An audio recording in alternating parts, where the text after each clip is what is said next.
Cuiabá vai receber na tarde de hoje a quarta etapa do circuito do programa de melhoramento genético de zebuínos. O evento é aberto à população e gratuito para pecuaristas, técnicos e outros profissionais ligados à área, que vão poder participar inclusive de palestras e debates sobre o aumento de produtividade e a sustentabilidade da atividade. Para falar mais sobre esse assunto, eu recebo ao vivo aqui no Jornal da Manhã o superintendente de marketing da Associação Brasileira de Criadores de Zebu, Juan Lebron. Bom dia, obrigado pela presença aqui com a gente. Bom dia, é um prazer. Quando a gente fala de zebuínos, exemplifique, conceitue para a gente esse animal. Zebuíno é o Bostaurus, Bois índicos, que é diferente do Bostaurus, que é o que veio da Europa, e o Bois índicos é originário da Índia. Dessas raças indianas de zebuínos que chegaram ao Brasil, são 9 raças que, falando popularmente, são aqueles animais que têm cupim. Essas são o zebu, é uma espécie, e dentro deles tem o Nelore, o Giro, o Zerá, o Tabapão, o Brahma, etc. Esse é o zebu. Principais criadores de zebuíno no Brasil, principais estados? Olha, o Mato Grosso certamente é um estado representativo, o rebanho é o maior que a gente tem. Isso é partindo do princípio que 80% do rebanho brasileiro tem algum grau de sangue zebuíno, e o Mato Grosso é o maior deles, então o principal é o Mato Grosso. Agora, tem outros estados importantes, como Mato Grosso do Sul, Minas Gerais, Goiás, Paraná, enfim, Centro-Oeste e Sudeste. Esse é o forte do zebu. Para a gente distinguir os zebuínos de outras raças, as principais características do gado zebu? As principais são, o cupim é uma característica morfológica, aos olhos você distingue, mas características em si de produção é a rusticidade, a capacidade de adaptação, a facilidade de parto e manejo no campo, num sistema aberto, enfim. O zebu, de forma geral, o Nelore, é a raça que mais domina o Brasil, tem uma capacidade de procriação, de crescimento naturalmente muito forte, com pouco custo, vamos dizer, sanitário. Então é uma raça realmente muito produtiva, né? E por que então, diante dessas características, buscar-se ainda mais um melhoramento genético dos zebuínos? Essa é uma pergunta inteligente, porque na verdade as características são intrínsecas às raças zebuínas.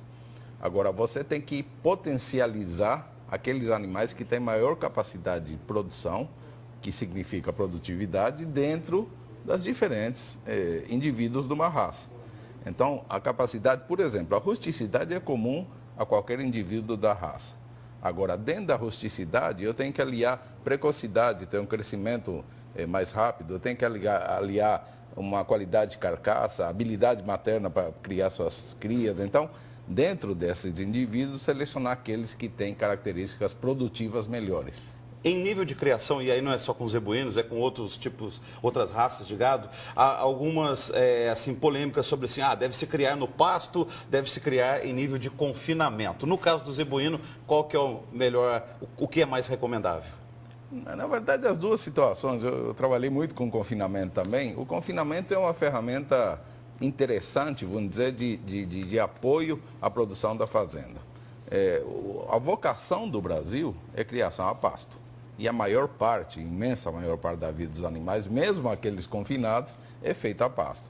Então, eu diria que o pasto tem um custo, vamos dizer, menor de produção do que o confinamento. Mas o confinamento continua sendo uma ferramenta interessante, não tem dúvida. Isso que a gente tem conversado aqui nessa entrevista são alguns dos assuntos que vocês vão tratar com certeza hoje aqui em Cuiabá. Fale para a gente desse evento, onde que vai ser, como que as pessoas podem participar. Perfeito. O ABCZ tem um programa de melhoramento genético, que é o PMGZ. O PMGZ é o maior programa de melhoramento genético do Brasil. E nós queremos levar um pouco de informação aos criadores de como utilizar corretamente os benefícios que esse programa traz para a sua criação.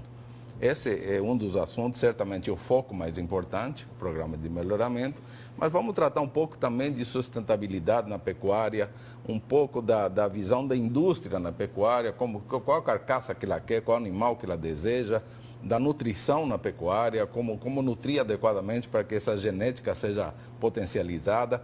Então, é a composição do pacote, genética, nutrição, saúde e indústria. Então, é isso que vai ser discutido. Apesar do programa ter sido criado há 21, 22 anos. Estou vendo aqui que vocês têm uma base de dados que começou há 47 anos atrás, lá em 1968. Exato. Que base de dados é esta? Na verdade, a BCZ começou há 81 anos. E depois começaram a se trabalhar essa base de dados há tanto tempo, assim como você citou. E são uma base de dados imensa de pesagens, de medidas, enfim, de índices zootécnicos que são os índices que propiciam a gente criar e trabalhar ferramentas de melhoramento. Ou seja, melhoramento genético primeiro, quanto maior sua base, maior a informação, maior a capacidade de trabalhar você tem sobre indivíduos, identificar indivíduos melhoradores. E a base de dados é o que propicia todas essas análises e a condição de chegar a conclusões efetivamente dentro de diferentes raças. Então, a BCZ detém a maior base de dados que existe no país de medidas e trabalhos zootécnicos e genéticos, o que propicia esse crescimento e essa facilidade de continuar evoluindo. A exemplo do que vocês vão fazer hoje à tarde, essa palestra na FAMATO, se a pessoa que está assistindo essa entrevista e fala assim, vou criar gado zebu, se ele procurar a associação, vocês fornecem esses conhecimentos, essas informações? Com toda certeza. Essa é a intenção, ou seja, chegar próximo do produtor.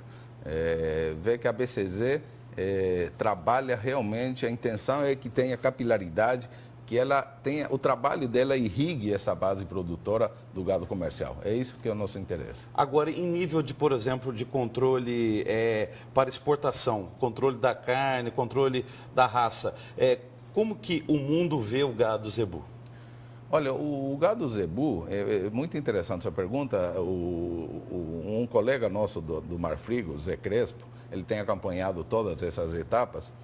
E ele tem insistido muito numa linha de raciocínio interessante, que ele diz que tem que deixar de se preocupar tanto em comparações, por exemplo, de marmoreio, da raça da carne zebuína com a carne europeia, porque a raça Nelore, ou zebu, de forma geral, ela tem um mercado dessa forma que ela tem, de ser uma carne mais sem marmoreio, imenso em mercados nobres, como a Europa, por exemplo. Então, cada carne não tem uma definição, cada mercado busca um tipo de carne. E a carne zebu atende a vários mercados, os mais nobres deles. E pensando numa agroindustrialização e até em subprodutos do gado zebu, o que nós podemos extrair de um animal? Seria o quê? Além da carne, o que podemos usufruir?